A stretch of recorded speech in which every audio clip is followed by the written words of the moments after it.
You are listening to The Brian Craig Show podcast, broadcasting from sunny South Florida. Brian is joined by his wife and co-host, Kathy. Follow Brian on social media at briancraigshow.com. And now, Brian and Kathy. Welcome to the program, everyone. I'm Brian Craig, always joined by my wife and co-host, Kathy. And, of course, the Brian Craig Show podcast is brought to you by MyPillow. You can take advantage of all the specials at MyPillow.com with our promo code KANE, K-A-N-E, at checkout. And, of course, also the program is brought to you by our Patreon supporters. Thank you all for your support.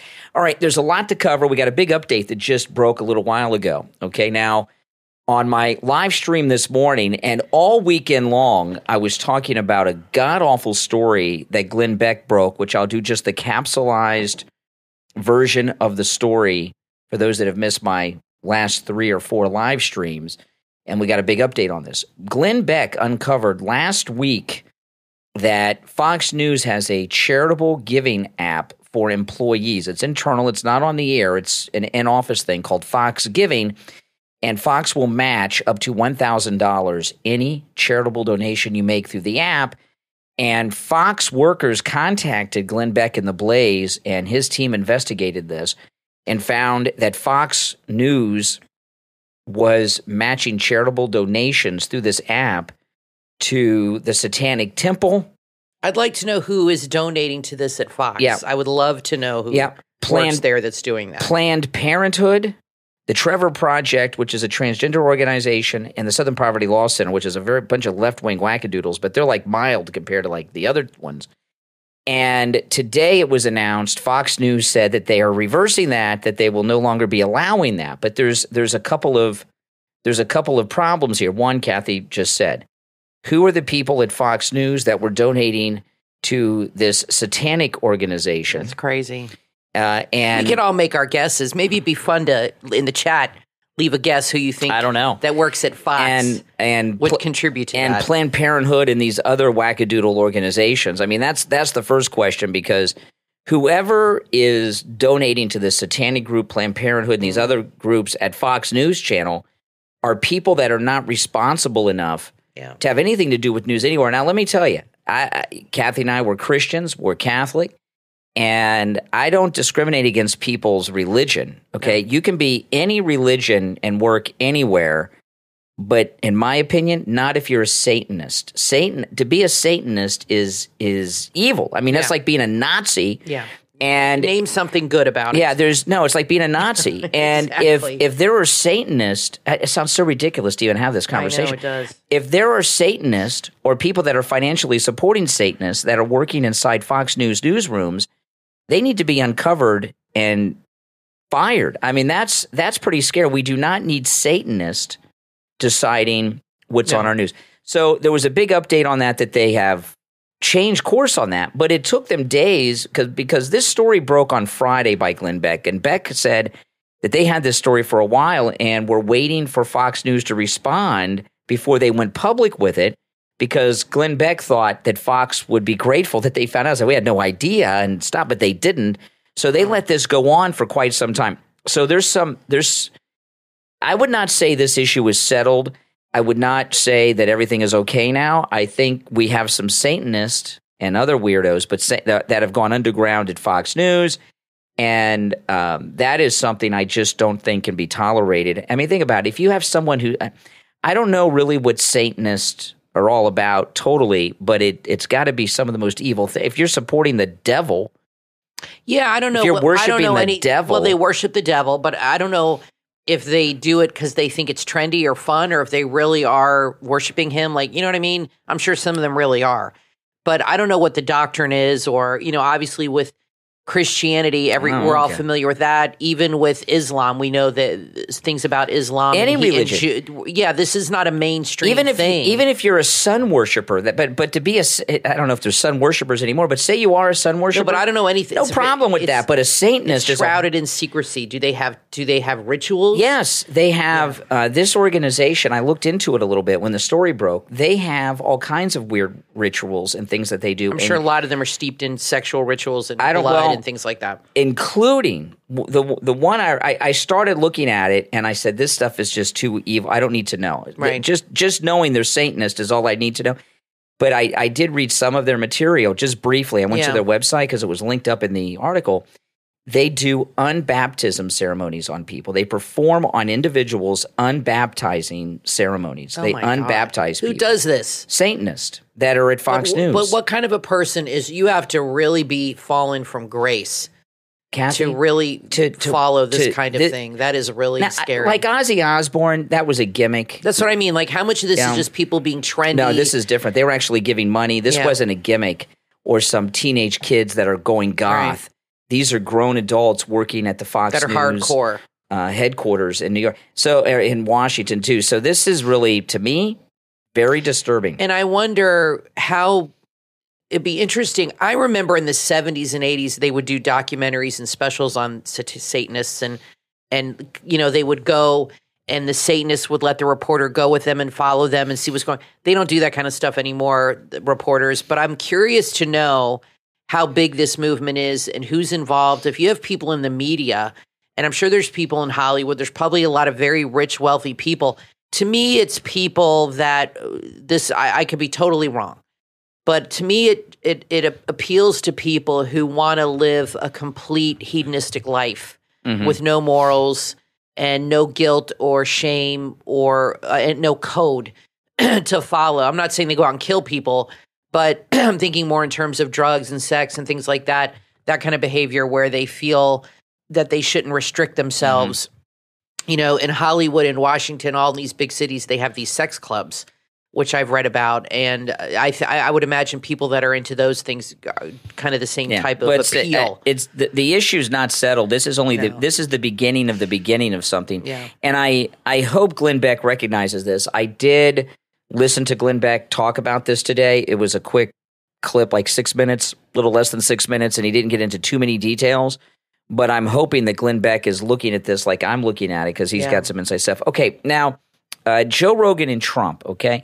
Now, it's been talked about for years that Trump has wanted to go on Joe Rogan's podcast, and Joe Rogan has turned him down.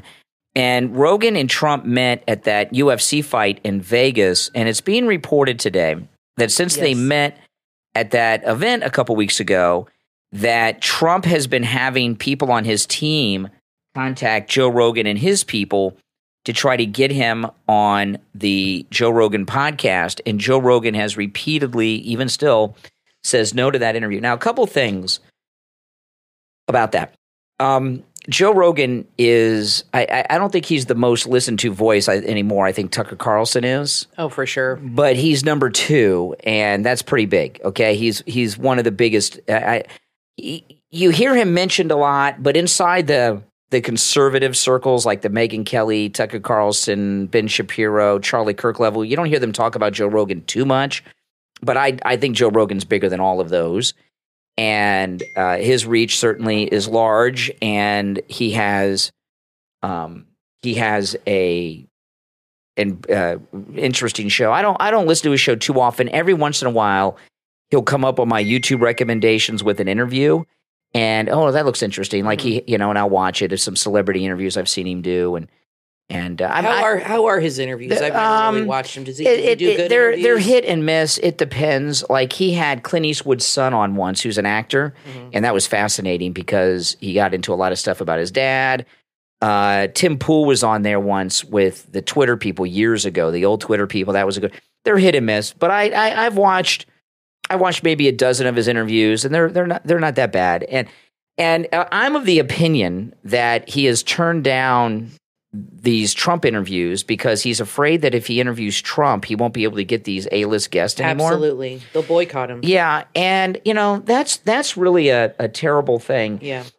I would not turn down an interview with very many politicians that I can think of that are relevant. Like I've been throwing out on the air for the last week or so that I would love Governor DeSantis to come live in studio with me on the radio in the morning. And let me tell you, that would be an uncomfortable interview because I'm very upset with him, and I have a lot of difficult questions that I would ask him.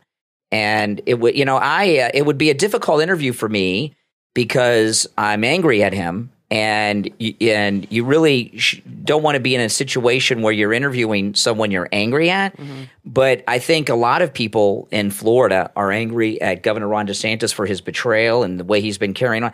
So I would love to do that. I would love him to come in. Is there anybody you would not want to interview? What if, like a famous person? Say Joe Biden wanted to be interviewed. Oh, yeah, I'd love to interview Joe Biden. Is there anybody you would not want to interview because you'd worry the audience would not be happy? I'll tell you who if I were to interview Joe Biden, my first question would be, who's the president of the United States? And I know you think that's ridiculous, but my grandparents are all gone. Yeah. They've been long gone for years. They died before my daughter was born. But I've had two grandparents that had Alzheimer's disease. Mm-hmm. And Alzheimer's and dementia is a pretty bad thing. And I remember my grandfather, every time he'd go to the doctor for the checkups, that they would always ask him who the president was. He got it wrong every time. And who would he say?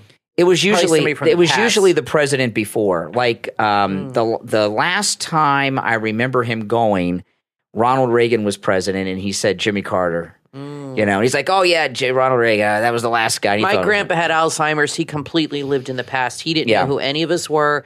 The only person he knew was my grandmother, but he didn't know who I was, my dad, my brothers, sisters, none of us, which was really sad. And all he talked about was Collingwood, where he grew up in Canada, and he just totally lived in his past when he was a boy. So if I would interview Joe Biden, and I'm serious about that, that would be my first question. Who's the president of the United States? And he might say Obama. Is there anybody you would not want to interview that you can think of? I mean, you haven't turned anybody down. You'd have to. I don't do a lot of interviews because I don't want to just interview. It has to give me an example, like somebody that's in the news.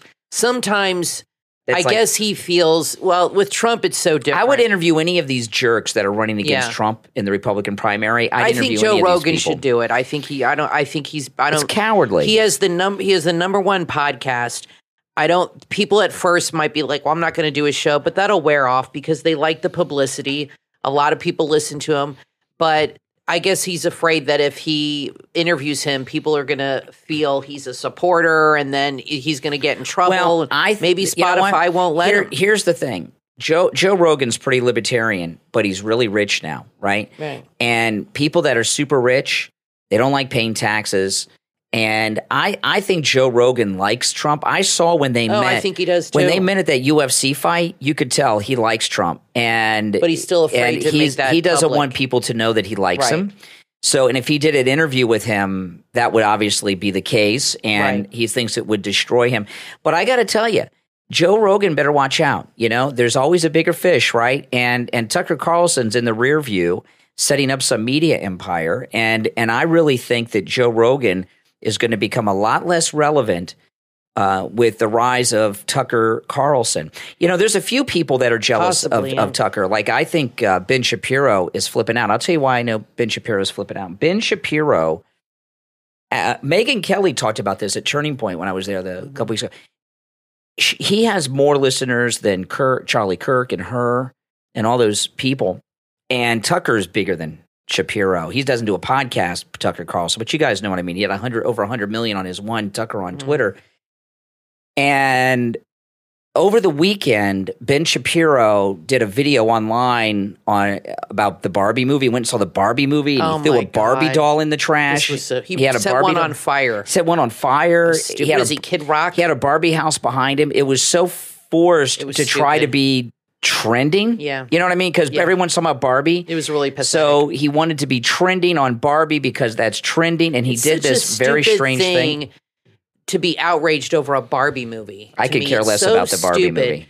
I can understand the Bud Light thing with this transgender stuff. I can understand that because that's affecting our kids and our society in a very negative way.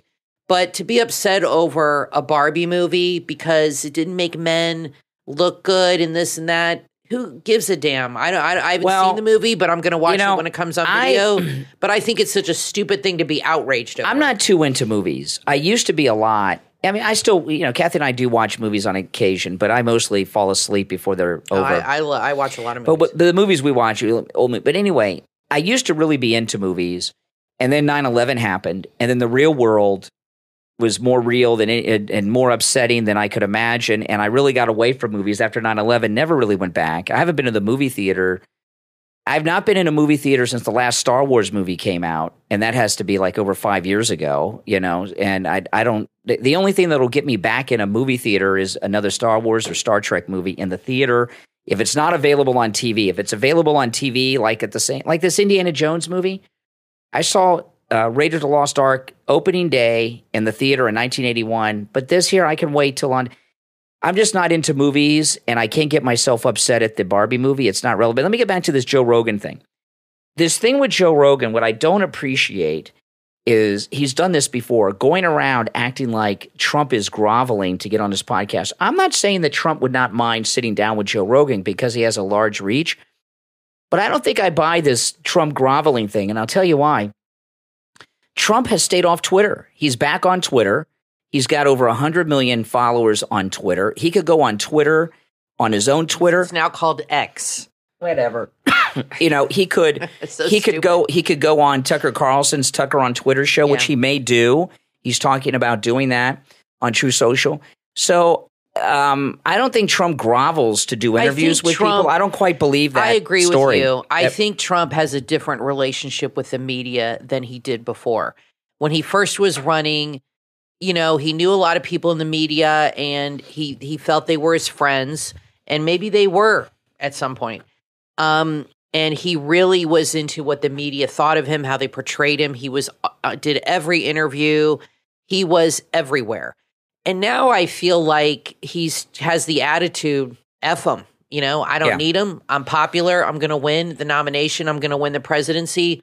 I don't need these guys. If anything, they need me. Yeah, so I think that's his attitude. Like, I don't think he's begging anybody. Yeah, I don't buy this story that he's groveling with Joe Rogan to get on it. That doesn't mean that he says, "Hey, why don't you have me on your podcast?" That's different than saying, said my people and begging and pleading. I don't buy that. Who leaked it out that he was begging? It's hard to say, but it seems like it's coming from Joe Rogan. But I don't know. You guys let us know about that. Now, Jean-Pierre, listen to this. Jean-Pierre has announced that she is the recipient of Outfest. That must be a gay thing, right? A recipient of Outfest First Achievement Award for Press and Media, which I don't know what she's done that's award worthy. She's one of the worst press secretaries ever. Absolutely. She's horrendous. But she is skipping the ceremony to show solidarity with the actors on strike in Hollywood. Okay. That seems kind of weird. Very self-serving. Isn't it? Yeah. She's getting the award, but she won't go because she's showing solidarity for the actors. I'll tell you, I don't know what one has to do with the other. That makes no sense. I don't know. I don't usually support strikers. Like the UPS people are threatening a strike, and I think that's terrible. They make a lot of money. The UPS drivers a lot of them make well over $100,000 a year. That would be really bad for not getting deliveries and medications and things. Yeah, I don't typically support strikes, but I do support the actors' strike. And the reason I support the actors' strike is because Hollywood is filled with evil people and creeps and weirdos that have every type of perversion under the sun going on out there is acceptable. True. And anything that's causing grief, we were talking about the Satanic Temple donations at Fox. Hollywood's a Satanic Temple.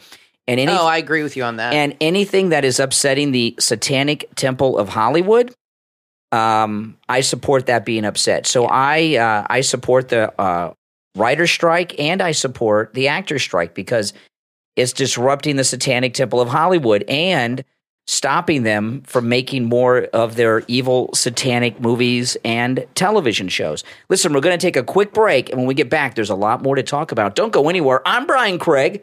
Always joined by my wife and co-host Kathy. We'll be right back. Are you looking for a new book for your summer reading? Then add Eternal Echoes, The Love Through Time, from author Susithra Rajesh, available on Amazon. Eternal Echoes, The Love Through Time is a love story that transcends time itself. Join Emily and Alexander on their whirlwind romance that defies the boundaries of time. When Emily discovers an enchanting antique locket, she's transported to another era where she meets the dashing Alexander. Commander. Their love knows no bounds, but the power of the locket threatens to tear them apart. You'll experience the heartache and determination as they face hardships to be together, journey through the eons, and uncover the profound connection between love, fate, and loyalty in this moving book. You'll be swept away by Eternal Echoes, A Love Across Time. Eternal Echoes, A Love Across Time is perfect for book clubs. Order your copy right now on Amazon and unleash the magic of Eternal Echoes, A Love Across Time.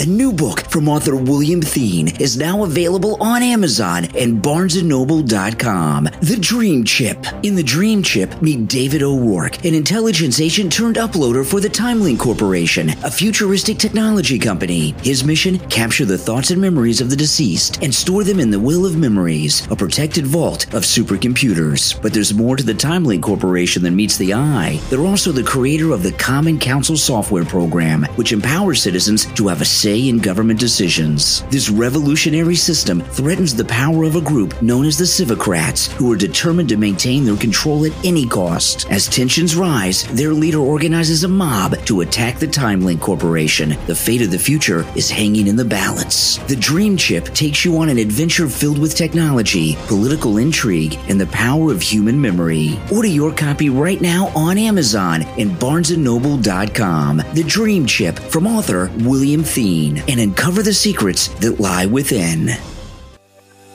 Are you craving the taste of fresh organic greens in the comfort of your own home? Look no further than Braga Farms, a family-run urban farm in the heart of Dallas-Fort Worth that brings the farm-to-table experience to your doorstep. Growing over 45 different varieties of fruits and vegetables in the most natural and wholesome way possible, Braga Farms has made urban homesteading dreams come true. Experience the highest quality greens with Braga Farms' Amazon Prime collection. You'll discover a wide range of expertly curated farming and gardening products that make it easy for you to grow farm-fresh food right where you are. The collection is carefully selected to increase productivity and bring ease to your life. Start your journey back to the land with Braga Farms. Braga Farms can be found at the downtown Dallas Farmers Market every Saturday and Sunday. If you're in town, be sure to stop by and say hi. With a deep appreciation for the land and a passion for helping others, Braga Farms has helped dozens of starting farmers, and they're there for you too. Embrace the farm-to-table experience and enjoy the highest quality greens today. Visit BragaFarmsDFW.com and redefine what it means to eat local. BragaFarmsDFW.com. You are listening to The Brian Craig Show podcast, broadcasting from sunny South Florida. Brian is joined by his wife and co-host, Kathy. Follow Brian on social media at BrianCraigShow.com. And now, Brian and Kathy. Welcome back, everyone. I'm Brian Craig, always joined by my wife and co-host, Kathy. You know, I've been talking the last couple days about this summer heat wave. This is a really hot summer. The heat index is over 100 degrees every day here in Florida. It's awful. The actual temperature right now is what, Kathy, here at our house? Can you look it up real quick? 96. 96, that's nice. And the heat index is about 105. Add 10 degrees usually. But it is hot everywhere. And in the summertime, there's nothing worse than trying to sleep when you're hot. And Mike Lindell has all these great new products that are updated with the cooling technology. And you can take advantage of all the specials at MyPillow.com with our promo code KANE at checkout, KANE. I'm just going to talk about the MyPillow 2.0. The MyPillow 2.0 is buy one, get one free with our promo code KANE. Kathy and I each have one. We took advantage of the buy one, get one offer.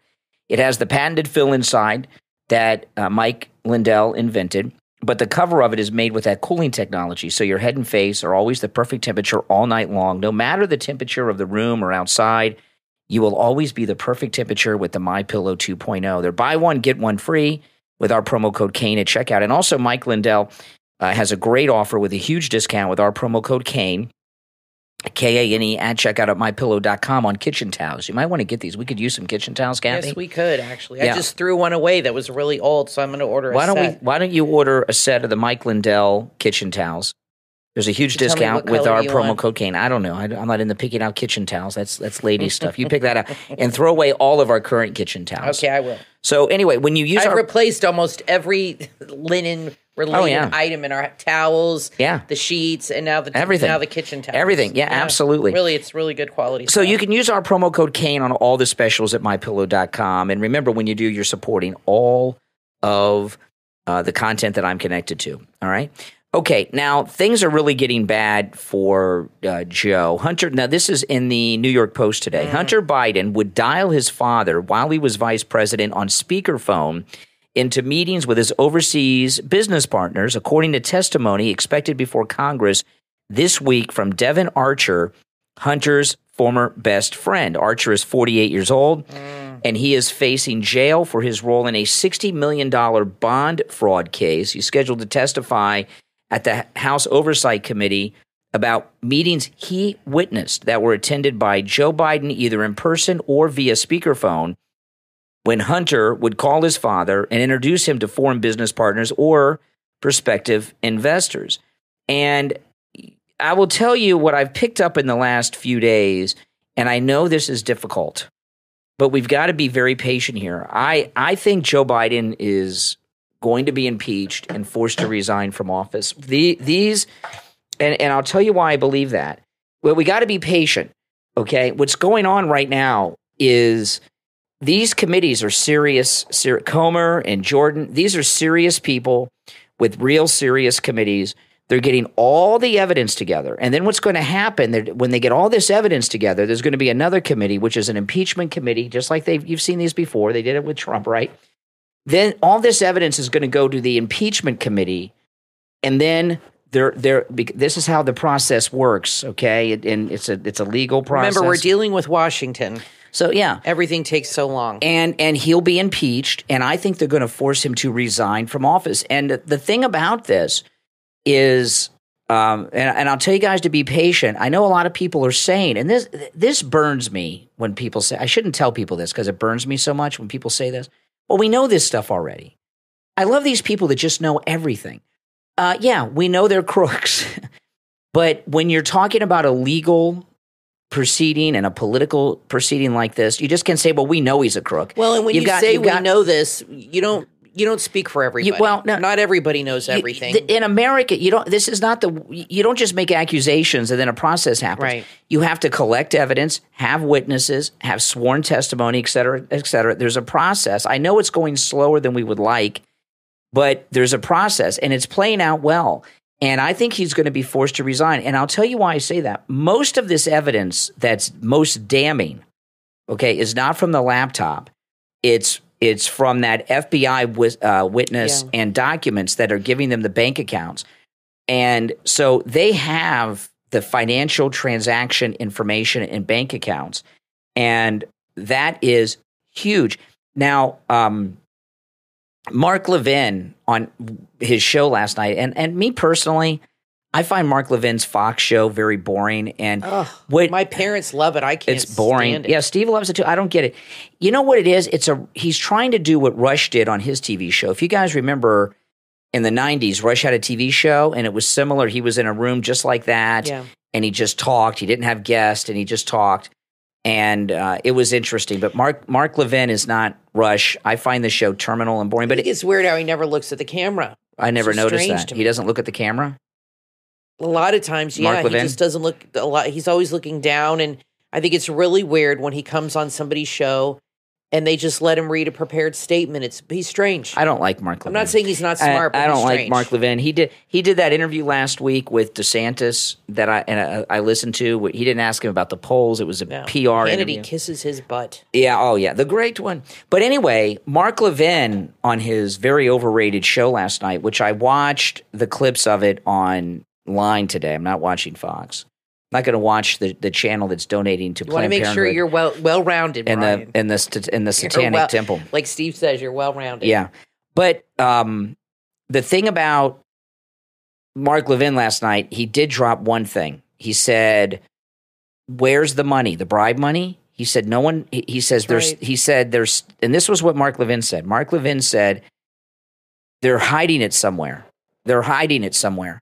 So when they say they're hiding, when he said they're hiding it somewhere, I don't think that's something that Mark Levin just said. You don't think they spent it all? I think no. I used to think that till Mark Levin said this last night. I don't think this is something Mark Levin just said.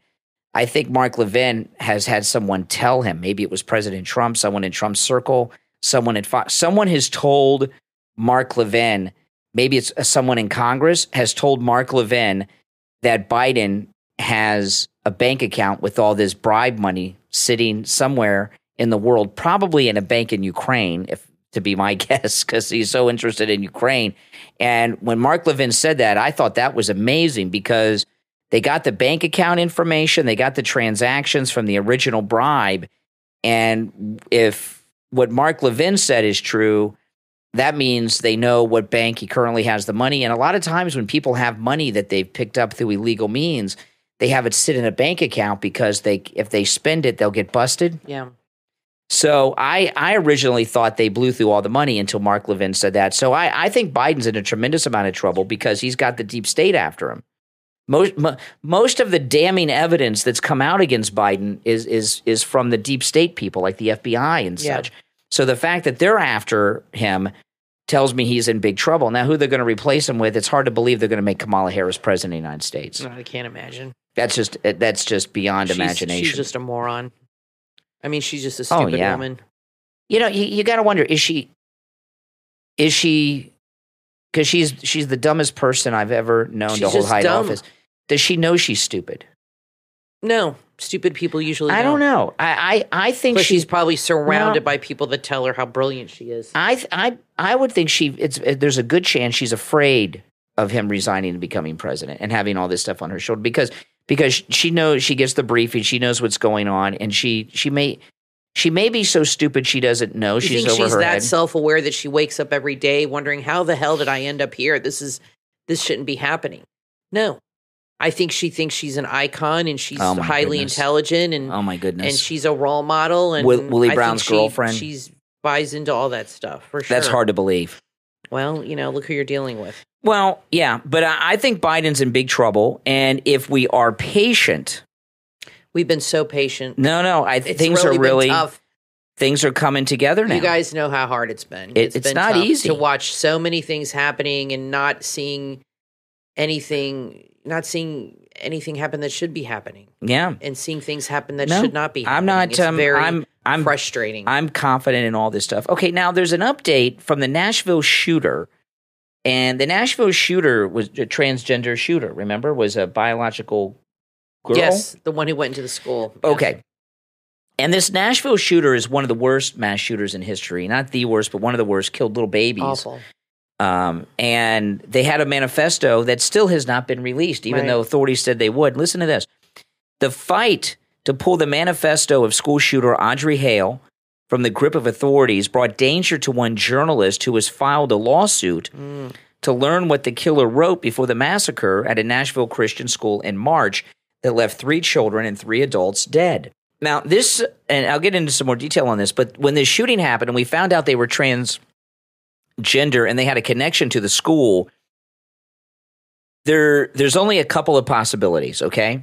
One, someone at the school did something to them that's inappropriate, or they're a leftist that hates Christians big time, and it was an anti-Christian hate crime. Those are the only 2 possibilities I can think of targeting the school. And the manifesto, they have kept quiet. And the only reason I could think of that authorities would keep the manifesto hidden is because it was an anti-Christian hate crime. And the government doesn't like us to know about leftist terrorists that do things to Christians. Right. It's obviously being hidden for a reason. Radio talk show host Michael Patrick Leahy has filed a lawsuit to release the manifesto. And he received, he says, an ugly threat on July 9th, according to Just the News. He is CEO of the Star News Network and Star News Digital Media, Inc.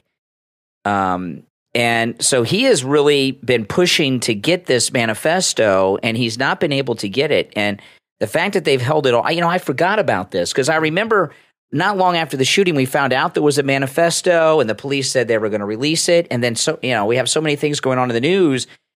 it kind of just got forgotten about the manifesto. Yeah.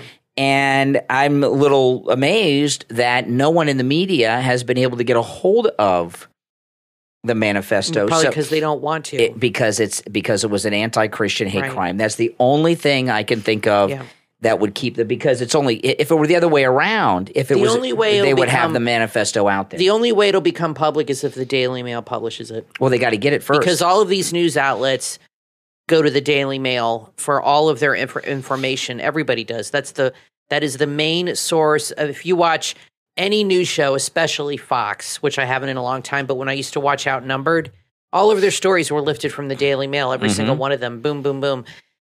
So if the Daily Mail publishes it, which they might, they have pretty good reporters, then it'll be out there. Once it's in the Daily Mail and it's out there, boom. Now, I know you heard about this, Kathy, because you actually texted me this story about the woman at Lowe's.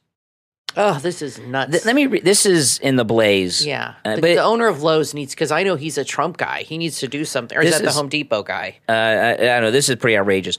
A Lowe's employee was fired from her job for attempting to stop shoplifters who were trying to steal over $2,000 worth of merch in Georgia.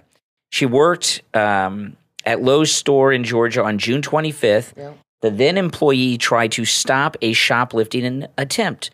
3 suspects loaded up a shopping cart with merchandise, exited the home improvement store with the stolen items, and she pursued them, and she got hit, and it was not a pleasant. They beat her up. It wasn't a pleasant experience.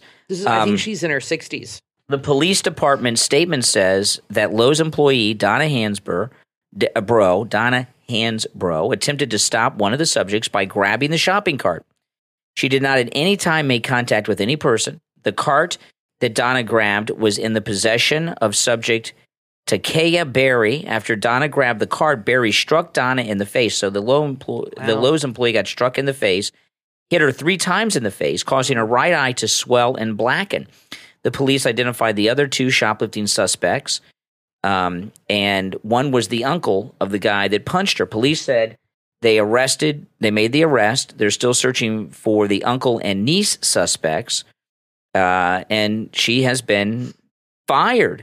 Incredible. When I was younger and I worked in retail, there were shoplifters sometimes, and I know people in the store would go after them and stop them and stuff. And I was actually a couple years ago, I'm sure I talked about this on the podcast. A couple years ago, I went to Walmart.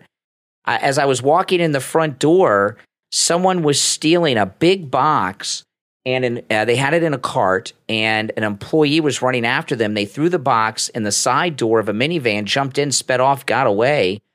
And it seemed like it was a bathroom vanity. It seemed like a pretty high-risk crime for a vanity that cost how much? I don't know if Lowe's has loss prevention people, but that's their job. So I used to work in retail, and we were told if somebody is shoplifting or you suspect it, they told us to do not go after them. I'm not blaming her. It's dangerous, no. But it's dangerous. And they would say, do not follow them because you could get kidnapped, you could get hurt. And they would say, contact loss prevention.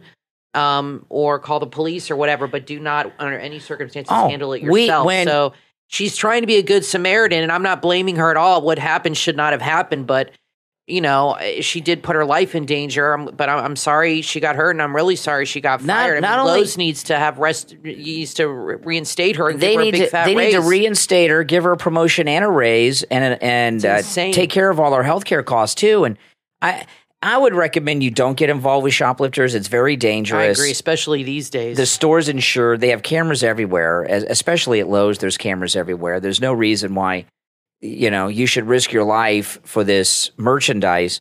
But it is very outrageous. I have never heard of such a thing. If this story were like in California or New York, where there's no bail and they're pro-crime, I'd say, okay, this makes sense. But in Georgia, where this happened, nuts. And I don't know, maybe Lowe's is thinking, well, we don't want our employees doing this, so we want to discourage other employees. What did they fire her for?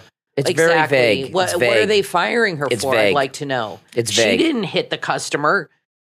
I mean, what exactly did she get terminated for? We don't know. We don't know yet. Well, that's what I'd like to know. Maybe somebody will interview her, and maybe the Daily Mail will follow up with this, because that's just ridiculous. The there's a massive crime wave in this country, and today's criminals, in my opinion, are the most dangerous of all, and I'll tell you why.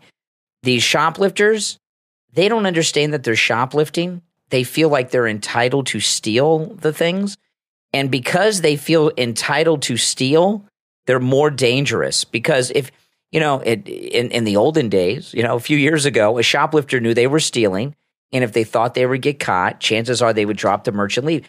But since they're so entitled and feel that it's okay to steal, and that they have approval to steal and they're entitled to steal, if you try to stop them, they think you're stealing from them, right? These shoplifters think if an employee is stopping them from shoplifting, that the employee is stealing their merchandise. Yeah, I know, it's crazy. Did you understand? These people are mental. But the left have been She's a brave lady. I wouldn't have done what she did. But I wouldn't have done it. It's not her stuff.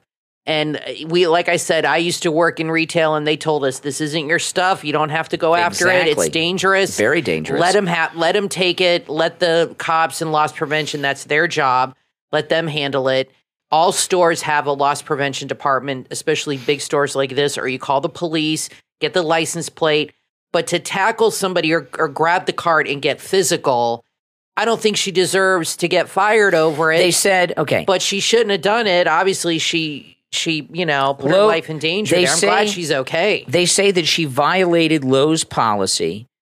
Of what? You're not supposed to intervene with shoplifters, and she violated their policy. She shouldn't be fired over that. Maybe not reprimanded. Not even reprimanded. At the most. Not just even say, that. don't do it again. These things happen in the moment, and it's a crazy thing to happen, and people react, and maybe she's done it before. Maybe she has a history of confronting shoplifters, and maybe they've told her before. So maybe that's, maybe we don't have the full story, but I hope she gets her job back. I think it's insane to fire her over this. And she took one for the team, and then they dropped her like a hot potato. I mean, that's kind of a crappy thing to do. You know what? Really, Home Depot should come in and hire her and make a big deal about it, right? And get some good publicity since they're in competition with Lowe's. And I need to go buy a couple things, and the Lowe's is down the street, but I think I'm going to go to the Home Depot instead of Lowe's now. Go to Home Depot instead. Yeah, I'm not going to. Yeah, both of them nearby. And we usually do go to Lowe's. Screw Lowe's. It's closer. Lowe's is closer. Yeah, and it's less busy. Less busy, and but Home Depot's further, and it's always very crowded. But I wonder if anything will change if people have called the company, if they'll give her job back. They should give it back to her, give her a raise, apologize profusely. I mean, what kind of a message does that send? These shoplifters are out of control. I mean, they've closed so many stores, especially on the West Coast. Retail's already struggling because San Francisco, half the stores have closed because they can't stop the shoplifters. Retail's already struggling because of online stuff. Listen, we'll take a quick break and be right back. Brace yourself for an electrifying ride of mystery and adventure in The Secret Future, the new book from author Parker Brandt, available on Amazon. In The Secret Future, meet Dylan Thompson, a young dropout whose life takes a mind-bending twist when he stumbles upon a mysterious black briefcase bearing his name and that of a non-existent company. But Dylan's fate rests in the hands of two individuals from the future: Karine, a woman determined to protect him, and Michael, a relentless force bent on his destruction. Can Karine shield Dylan from Michael and save the future from an impending catastrophe? Find out when you read The Secret Future from author Parker Brandt. The Secret Future gives a glimpse into the future. This novel has everything from scientific technology to biological weaponry and non-stop action that will keep you on the edge of your seat, turning the pages until the very end. The Secret Future from author Parker Brandt. Order your copy right now on Amazon. Robert Allen Miltenberg invites you to time travel with him to the Roman future. His new novella, available at Amazon.com and Barnes & Noble. It's the golden age of Rome, a time of peace and prosperity. And Scadius Commodius Lavatorius is its greatest scientist. But for all he's achieved, one question haunts him. Will Rome survive the test of time? There's only one way to find out. Come along on this cosmic romp of an adventure. See if you can read the signs any better than a brilliant scientist can. Prediction, science fiction, allegory, allegory, national glory, this is a satire at its most gladiatorial. Center stage in the Circus Maximus of your mind, a story of time machines and timeless politics, strange Roman cuisine and gambling parlor tricks, spinning gold and crossing the river Styx. That's the Roman future. Available on Kindle and paperback. Go to Amazon or Barnes & Noble now and visit The Roman Future by Robert Allen Miltenberg today. In the new book from author John Meldum, Pangea, available on Amazon, meet Richard. He's an American who recently embarked on a new life in London. His biggest worry? Surviving and paying his bills on a meager salary. Little did he know, his world was about to change forever. An invasion of unknown alien forces shakes the earth. It was just the beginning. Drawn into a whirlpool of galactic politics, he finds himself in a web of intrigue where secrets are hidden and betrayal is just a step away. Will he rise to the challenges that lie ahead? Or will his name be forgotten in the annals of history alongside countless others? Find out when you read Pangea, a science fiction detective novel from author John Meldum. Available on Amazon. Order your copy right now and transport yourself to a future where humanity's wildest dreams have come true and choices must be made. Pangea from author John Meldum on Amazon. Are you dreaming of having a tiny home? Look no further than Oasis Engineering on Etsy at etsy.com/shop/Oasis Engineering. There you will find a wide range of offerings, including tiny home plans, a sustainable living guide, budget tools, and so much more. Oasis Engineering specializes in providing high-quality engineering plans, ebooks, and cost estimating guides that empower individuals just like you worldwide to DIY and build their own tiny home. Their resources are designed to make the process accessible, affordable, and enjoyable for aspiring tiny home owners. Let Oasis Engineering help you create your dream sustainable tiny home. Visit their Etsy shop right now, etsy.com/shop/Oasis Engineering. Make sure to share the link on all your social media so your friends can discover Oasis Engineering too. Etsy.com/shop/Oasis Engineering. Etsy.com/shop/Oasis Engineering. You are listening to The Brian Craig Show podcast, broadcasting from sunny South Florida. Brian is joined by his wife and co-host, Kathy. Follow Brian on social media at BrianCraigShow.com. And now, Brian and Kathy. Welcome back, everyone. I'm Brian, always joined by my wife and co-host, Kathy. I watched a new TV show over the weekend. On Sunday, early in the morning, and it popped up on YouTube. It's a Paramount show, and it's done by the guy that does Yellowstone, and it has in it Zoe Saldana and Nicole Kidman. And I watched it because I haven't seen Nicole Kidman do a TV show, and I'm like, that seems kind of strange. So I watched this. I watched the first 2 episodes. That's what they released, and Nicole Kidman is just hardly recognizable. I mean, my goodness, she looks like she's had way too much. She's had so much work done that her face is like falling apart. But it is the most bizarre show. It's called Special Ops Lioness. And this is so bizarre. This is what has happened to Hollywood since it has been taken over by women. Since the Harvey Weinstein thing, man-hating women. White liberal women. White liberal man-hating women. Yeah. And it's about a special ops unit of the military. They're fighting in the war on terror there's a couple men in the unit, but it's led by women, and all the lead fighters are women in combat roles. And it just looks stupid. It's gotten some bad reviews, okay? And it's getting some attention because it's got famous people in it and the Yellowstone creator. Here's the review. Yellowstone creator Taylor Sheridan's talent-wasting new series, Special Ops Lioness, has been ripped by critics for lacking originality, and it's being dubbed his first failure. I'm watching this show. They're in a combat zone fighting ISIS, right? The entire combat unit is all but 2 of the people in the unit are women. And the 2 men are background characters that aren't even involved in the combat. All the combat soldiers are women fighting ISIS, and they have more ISIS coming than Benghazi had enemies coming. They had like 1,000 ISIS soldiers, and they're taking them. And it just looks, you know what it's like? it's fan fiction. It's like it's not real writing. It's fan fiction. It just looks, it's ridiculous, Kathy. Well, there's a movement in Hollywood now to bash men and to put men in the back seat and emasculate them. And what they're doing is they're making misandrous films to fight misogyny, which makes no sense to me. I mean, you can't fight misogyny by hating on men. I mean, you're doing the same thing that you accuse men of doing. But that's what they're doing. This has been a slow and steady drip throughout Hollywood, but it's really had an onslaught over the last few years.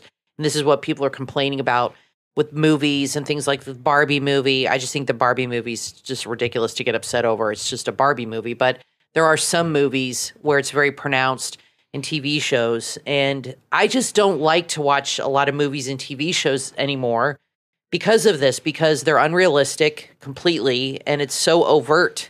Well, this is why I was talking earlier that I support the writer's strike. Things have gotten so ridiculous. And, you know, I don't get upset about these things because they're so stupid. It's going to fizzle out. I mean, I watched the only reason I watched the second episode is because it looks so absurd that you've got a combat unit of women taking on a whole brigade of ridiculous ISIS men, and they're winning. They're winning, by the way. No. That I and Nicole Kidman is a combat soldier. No, she's like their CIA operative that's in charge of them in Washington. She's not in the combat. You know, she's had too much cosmetic work to be in combat. Sure. It's so bizarre. But you know, that's what's happened to television and movies in Hollywood. But you know, here's the reason I bring this up is this show, Hollywood's being run by people putting this show together by saying that women can do anything that men can do. Well, if that's the case, why are women fighting so hard to get transgender biological men out of female sports? Right? If women Makes no sense. If women were physically equal to men and could do anything men could do, they would have no problem with these men in the ladies' sports, but they're getting destroyed by the men because women cannot compete physically against even out-of-shape men. Well, I just don't like this whole movement of villainizing men across the board, and portraying them that way. But it's Hollywood, and hopefully, like you said, it's just a trending thing that will go away because people are just not going to these movies and doing and seeing these kinds of things overall. I think the movies like Top Gun and stuff like that, like Indiana Jones, I don't know. I don't think it did that great.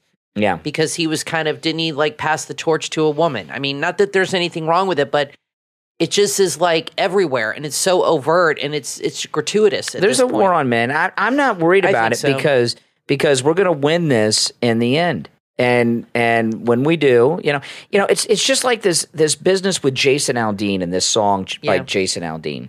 Jason Aldean has gotten me into country music for the first time since Toby Keith's Angry American was out. And, you know, liberals have always hated country music. And I remember when Toby Keith's Angry American was a big hit after 9/11, and ABC News had scheduled a concert for America. Remember this? In New York after 9/11.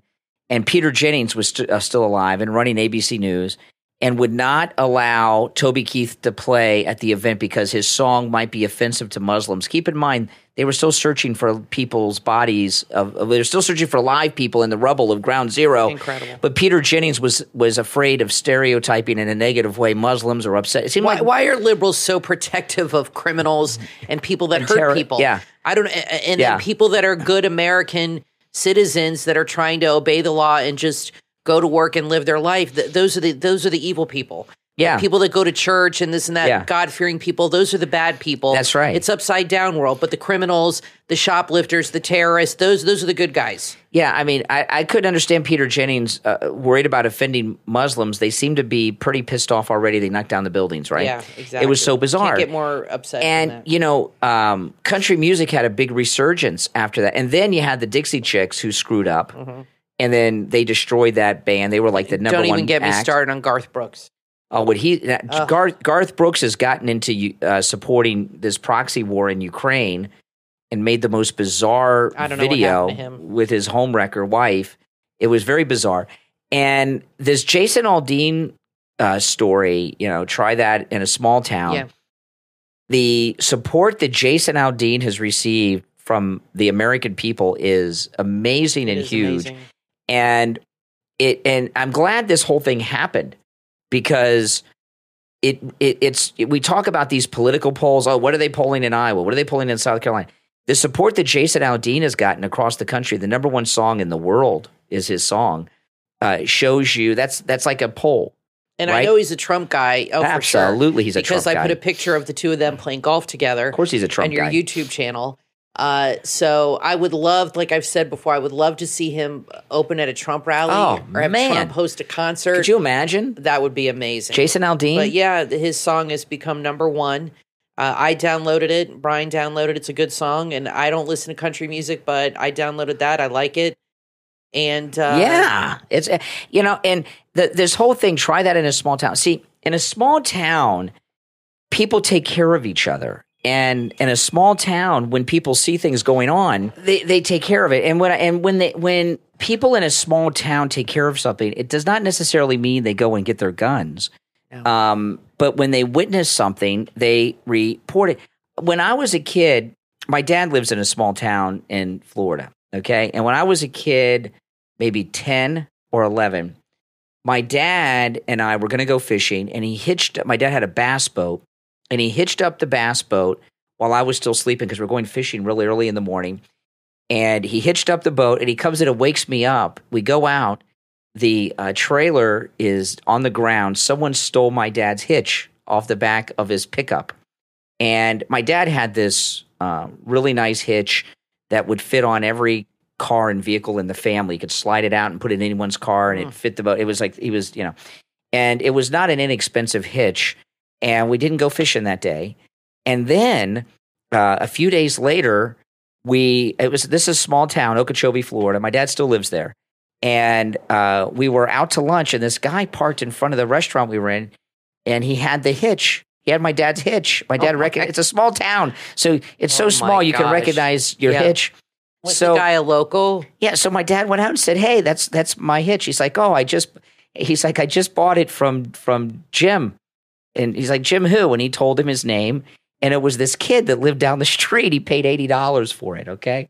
Or $180 or $80. This was the 80s. $80 was a lot more than it is now.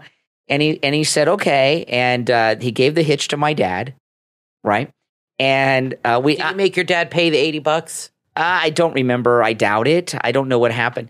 And then I've told you this story. Yeah. Your dad's got some crazy stories. And my dad's like, I want to kill that kid. And a couple days later, we were riding in a pickup truck. My dad's friend was driving. My dad was in the passenger side, and I was in the middle. And the kid that stole the hitch was walking down the road, and he was about to go over a bridge.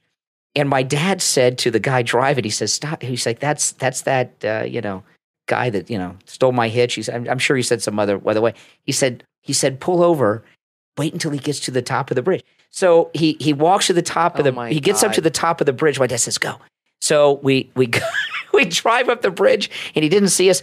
And my dad reached out of the window, grabbed him by the back of his shirt, and held him out over the bridge while he's still sitting in the car. And he said, you steal anything else from my house, I'm going to throw you over here next time. And he's like, "I didn't steal anything, man." And he's like, "Yes, you did. I talked to, whoever downtown, and he said you sold him the hitch." He said, he's like, I'm sorry, man. I'll never do it again." Oh my God. That's how things are taken care of in a small town. That's right. In a big city, there's no need to call the cops. There's no they take care of business. Exactly. I mean, that's exactly what happened. In a small town, and that's a crazy story. I got many stories like that. Your dad has some crazy stories. When I was young, but in a small town, there's a sense of community where they take care of things. That's all he meant by this. In a big town, in a big city, it's impersonal, and people don't want to get involved. And if they see something happen, oftentimes they don't get involved.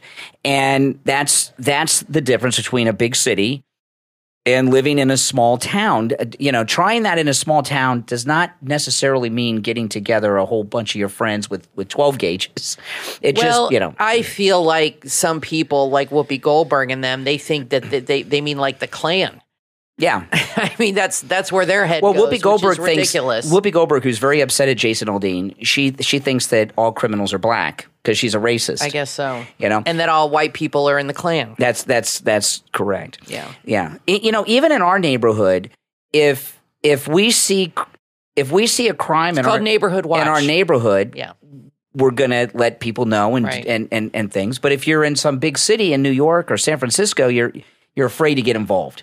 Or like Chicago, the murder rate in Chicago. If people in Chicago did the right thing when they knew about crimes and knew people that were doing crimes and possessing guns illegally or knew who shot who, it would be a very low crime rate city. But people in Chicago, the big city like that, don't step up and rat out criminals. They protect criminals. And that's why it's high crime as opposed to small towns.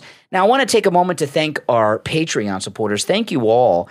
And all of you who are Patreon supporters, your support helps us out a lot, and it is greatly appreciated. And, our top Patreon supporters get a live on-air thank you on each and every podcast episode. So the names you will hear now are our top Patreon supporters. I want to thank Andrew and Connie, Christine, ETW, Chuck, D, Pamela, Rick, Nick, Wesley, Macho, Rome, Wisconsin, Mike P, Carlos, Paulette, John, Arctic Fox, Heather, David, Richard, and Melissa. These are our top Patreon supporters. Thank you all. And if you would like to support the program by becoming a patron, there is a link in the episode description on whatever platform you're listening to, and a link to our Patreon page on my website, BrianCraigShow.com. All right? Hey, guys, thanks, everyone, for tuning in. I'm Brian Craig, always joined by my wife and co-host Kathy. We'll talk to you next time.